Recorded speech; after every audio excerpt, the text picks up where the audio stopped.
Hi hello ഞങ്ങളുടെ പാത്തുക്കുട്ടി വന്നതിന് ശേഷമുള്ള സെക്കൻഡ് ഓണമാണിത്. അപ്പോൾ ആൾക്കിപ്പോൾ കുറച്ച് കാര്യങ്ങളൊക്കെ മനസ്സിലായി വരുന്നത് കൊണ്ടിട്ട് ഇതൊക്കെ കാണുമ്പോൾ ഹാപ്പിയാണെന്ന് വിചാരിച്ചിട്ടാണ് ഞങ്ങളെല്ലാം അറേഞ്ച് ചെയ്യുന്നത്. അങ്ങനെ പൂക്കളത്തിന് വേണ്ടിയിട്ടുള്ള ഫ്ലവറും കാര്യങ്ങളൊക്കെ സെറ്റ് ചെയ്ത് വെച്ചു. സദ്യയ്ക്ക് വേണ്ടിയിട്ടുള്ള വെജിറ്റബിൾസൊക്കെ കട്ട് ചെയ്ത് വെച്ചു. എല്ലാ പരിപാടിയും കഴിഞ്ഞ് ഉറങ്ങിയപ്പോഴത്തേക്ക് ഒരുപാട് ലേറ്റായി. എങ്കിലും ഒരു മടിയും കൂടാണ്ട് എന്നെ രാവിലെ നേരത്തെ ഉറക്കം എഴുന്നേറ്റ് അത്തപ്പൂക്കളമൊക്കെ റെഡിയാക്കി. അത് കഴിഞ്ഞ് നേരെ കിച്ചണിലേക്ക് പോയി. അപ്പോൾ പെട്ടെന്ന് എന്നെ ജോലി തീർക്കുന്നത് എന്താണെന്ന് വെച്ച് കഴിഞ്ഞാൽ ഞങ്ങൾക്ക് അമ്പലത്തിലേക്ക് പോകണം. പിന്നെ പാത്തുക്കുട്ടി ഉറക്കം എഴുന്നേറ്റ് ഒരു കാര്യവും നടക്കില്ല. അതുകൊണ്ടാണ് ധൃതിയിലെല്ലാം ചെയ്ത് തീർക്കുന്നത്. അപ്പോഴത്തേക്കും നമ്മുടെ പാത്തുക്കുട്ടി ഉറക്കം എഴുന്നേറ്റ് വന്നു. പിന്നെ വലിയ ഡിസ്റ്റർബൻസ് ഒന്നും ഉണ്ടാക്കിയില്ല, മിണ്ടാതിരുന്നു.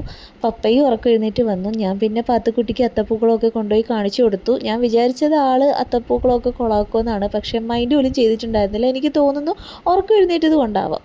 അതൊക്കെ കഴിഞ്ഞ് ഞാനും പാത്തുവും പപ്പയും എൻ്റെ അമ്മ എല്ലാവരും കൂടിയായിട്ട് അമ്പലത്തിലേക്ക് പോയി. അവിടെ നിന്ന് നേരെ തിരികെ വന്നിട്ട് അത്തപ്പൂക്കളത്തിനടുത്തിരുന്ന് കുറച്ച് ഫോട്ടോസും വീഡിയോസൊക്കെ എടുത്തു.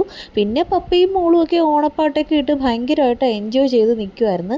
അങ്ങനെ നിൽക്കുമ്പോഴത്തേക്കാണ് ബ്രേക്ക്ഫാസ്റ്റിൻ്റെ കാര്യം ഓർമ്മ വന്ന് കഴിക്കാനായിട്ട് വന്നിരുന്നത്. അപ്പോൾ ഇന്ന് ഞങ്ങളുടെ ബ്രേക്ക്ഫാസ്റ്റ് ഇഡ്ഡലി ചട്നി സാമ്പാറാണ്. നമ്മുടെ പാത്തുക്കുട്ടിയുടെ ഫേവറേറ്റ് ആണ് ഇഡ്ഡലി ദോശയൊക്കെ. അങ്ങനെ അദ്ദേഹം ആസ്വദിച്ച് കഴിക്കുന്നുണ്ട്. അങ്ങനെ അതൊക്കെ കഴിഞ്ഞിട്ട് പപ്പയും മോളും എന്തൊക്കെയോ വിശേഷങ്ങളൊക്കെ പറയുവാണ്.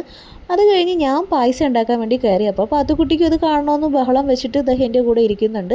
അങ്ങനെ ഞങ്ങളുടെ ഏകദേശം പണിയൊക്കെ കഴിഞ്ഞു. പായസം കൂടി റെഡിയായ സദ്യ കഴിക്കാം. അങ്ങനെ അത് സദ്യയ്ക്ക് വേണ്ടിയിട്ട് എല്ലാം ഞങ്ങൾ സെർവ് ചെയ്യുന്നുണ്ട്. ഞങ്ങളാൽ കഴിയുന്നത് ഒരു കുഞ്ഞു സദ്യയൊക്കെ ഉണ്ടാക്കി ഞങ്ങൾ 3 പേരും കൂടി കഴിച്ചു.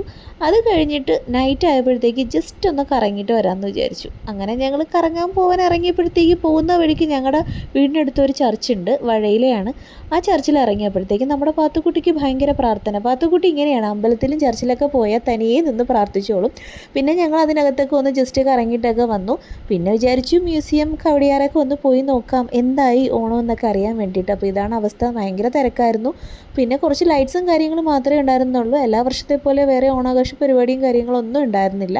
ഇതൊക്കെ ഇങ്ങനെ കണ്ടുകൊണ്ട് വരുമ്പോഴത്തേക്കും നമ്മുടെ പാത്തുക്കുട്ടി നല്ല ഉറക്കമായി. കാരണം അവർക്കെല്ലാം മിസ്സായി കേട്ടോ.